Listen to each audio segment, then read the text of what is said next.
अब हमारे साथ जुड़ रहे हैं बाराबंकी से विधानसभा क्षेत्र हैदरगढ़ से बीजेपी के विधायक बैजनाथ रावर, जो कि पूर्व में सांसद के साथ साथ पूर्व ऊर्जा मंत्री भी रह चुके हैं, जिनसे हम यूपी में स्नातक एमएलसी का चुनाव और किसानों की समस्या पर चर्चा करेंगे। आपका बहुत बहुत स्वागत है रावत जी। जी, धनतेरस की आपको शुभकामनाएं, दिवाली की शुभकामनाएं। तो सबसे पहले तो मैं आपसे यही जानना चाहूंगी, क्योंकि जाहिर तौर पर आप लोग इस वक्त सरकार के अंदर हैं, जिम्मेदारी आपकी ज्यादा बड़ी हो जाती है। तो दिवाली के मौके पर कोरोना ना फैले, क्योंकि एक चुनौती भी है, ये WHO की तरफ से भी चेतावनी दी गई है और सरकार के अंदर भी चिंता है। क्या व्यवस्था की गई है?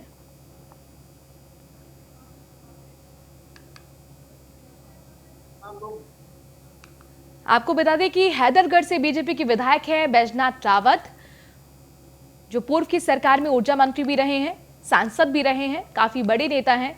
और उनसे हम यही समझने की कोशिश करेंगे कि स्नातक एमएलसी का चुनाव जो होने वाला है उसको लेकर क्या तैयारी है बीजेपी की, और इसके साथ ही किसान जो कि खासे नाराज दिखे कृषि बिल को लेकर, विपक्ष का लगातार हमलावर रहा सरकार पर, ये कहते हुए कि ये जो बिल हैं वो किसानों को बर्बाद कर देंगे, किसानों के हित के लिए नहीं है। एमएसपी और इसके साथ ही मंडी जो व्यवस्था है उसको खत्म कर दिया जाएगा। कॉर्पोरेट सेक्टर में पूरी तरह से जो किसान हैं वो एक मजदूर की तरह वहां पर काम करेंगे, यानी कि प्राइवेट होल्डर्स का यहाँ पर बोलबाला रहेगा।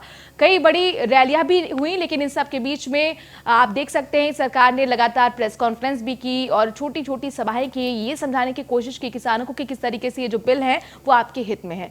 अब हम यहाँ पर बात करेंगे, चर्चा करेंगे बाराबंकी से विधानसभा क्षेत्र हैदरगढ़ से बीजेपी विधायक बैजनाथ रावत हमारे साथ जुड़ गए हैं, जो कि पूर्व में सांसद के साथ पूर्व ऊर्जा मंत्री भी रह चुके हैं, जिनसे हम यूपी में स्नातक एमएलसी का चुनाव और किसानों की समस्याओं पर चर्चा करेंगे। बहुत स्वागत है आपका बैजनाथ जी न्यूज़1 इंडिया पर। जी बैजनाथ जी, जिस तरीके से अब एमएलसी के चुनाव नज़दीक हैं और ऐसे में ये जो चुनाव होने वाले हैं, तो इनको लेकर आपसे पूछना चाहूँगी कि किस तरह की जो ये चुनाव होंगे स्नातक एमएलसी के, कई नेताओं के नाम आगे हैं, और ऐसे में अगर बीजेपी की बात करें तो बीजेपी की किस तरह की तैयारी है?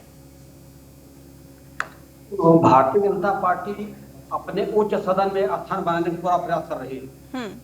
अभी तक उच्च सदन जिसे हम विधान परिषद कहते हैं उसमें हमारा बहुमत नहीं है। और ऐसा हुआ इसलिए कि अभी तक भारतीय जनता पार्टी विधानसभा के चुनाव में रुचि लेती थी और विधान परिषद के चुनाव में हिस्सा नहीं लेती थी। अब की बार उत्तर प्रदेश नेतृत्व ने तय किया है कि एमएलसी के चुनाव हम पूरी ताकत के साथ लड़ेंगे और अपने योग्य प्रत्याशियों को उतारा है। और भारतीय जनता पार्टी, जैसे हम सब जानते हैं कि एक संगठन की पार्टी है और संगठन को पूरी तरह लगा दिया गया है। विधायक और सांसद और मंत्रियों को लगा दिया गया है कि हम अपने गांव में जो स्नातक शिक्षित मतदाता है उसके बीच में हम जा करके भारतीय जनता पार्टी की बात करेंगे और अपने प्रत्याशी को जिताने की अपील करेंगे। दूसरा है शिक्षक एमएलसी का चुनाव। तो शिक्षक स्वयं भी पढ़े लिखे मतदाता हैं इसमें और योग्य शिक्षक जो स्कूल में पढ़ा रहे हैं, तो उनको समझाने में कोई दिक्कत नहीं है, क्योंकि मोदी है तो मुमकिन है। मोदी जी ने जो व्यवस्था कर दी है कि जातिवाद खत्म हो गया है, अब कोई पक्षपात नहीं करता, मतदाता स्वयं वोट देना चाहता भारतीय जनता पार्टी को।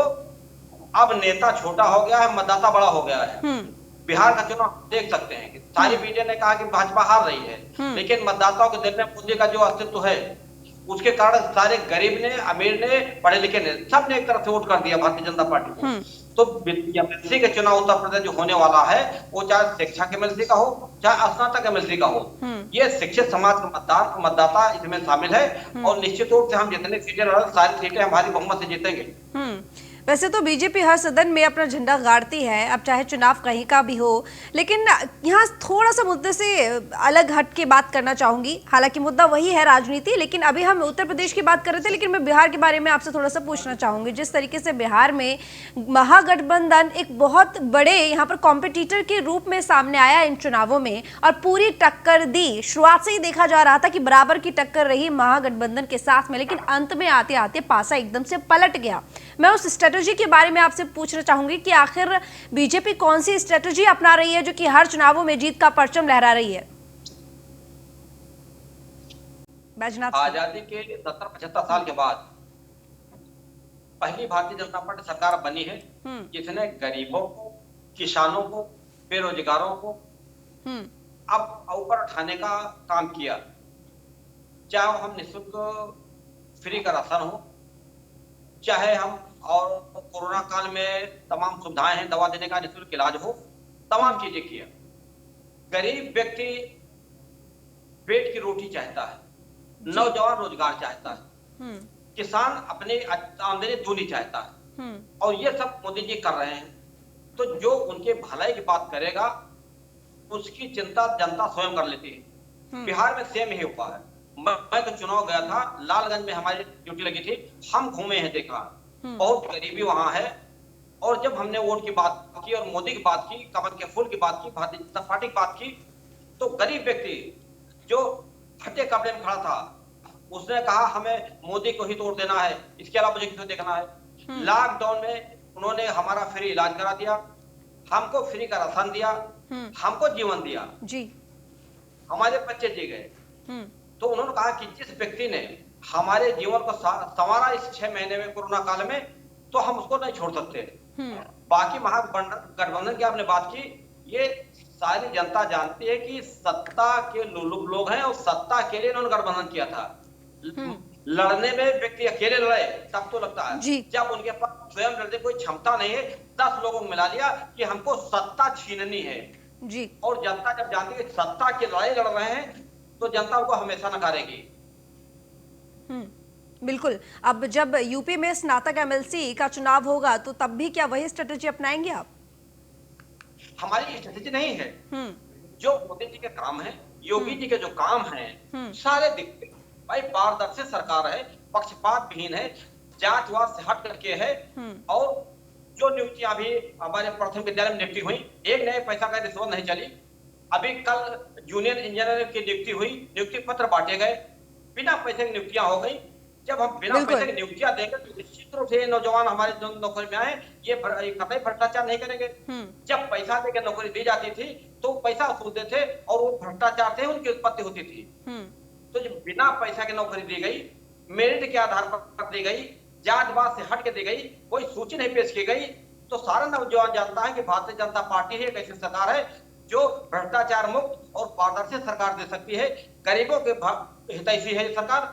तो निश्चित रूप से हमारे लेकिन बैजनाथ जी कुछ ना कुछ तो स्ट्रेटेजी है ही, क्योंकि गृह मंत्री अमित शाह को यूं ही चाणक्य नहीं कहा जाता राजनीति का, और पूरे देश में जिस तरीके से बीजेपी का परचम लहरा रहा है, ऐसे में हम कैसे मान लें ये बात कि बिना स्ट्रेटेजी के कोई भी चुनाव बीजेपी जीत लेती है?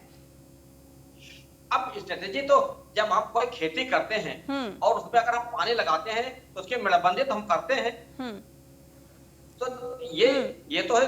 और अगर सब यही खोल दिया जाए, राजनीति में अगर खोल ही दिया जाए तो बचा क्या हमारे लिए? यही तो रणनीति है। रणनीति तो हम लोग अपनी पार्टी वाले जानते हैं। अगर हम फार्मूला खोल दें तो वही अपनाना भी शुरू करेंगे। हम तो इतना कहते हैं, गरीबों के लिए काम मोदी जी ने किया, योगी जी ने किया।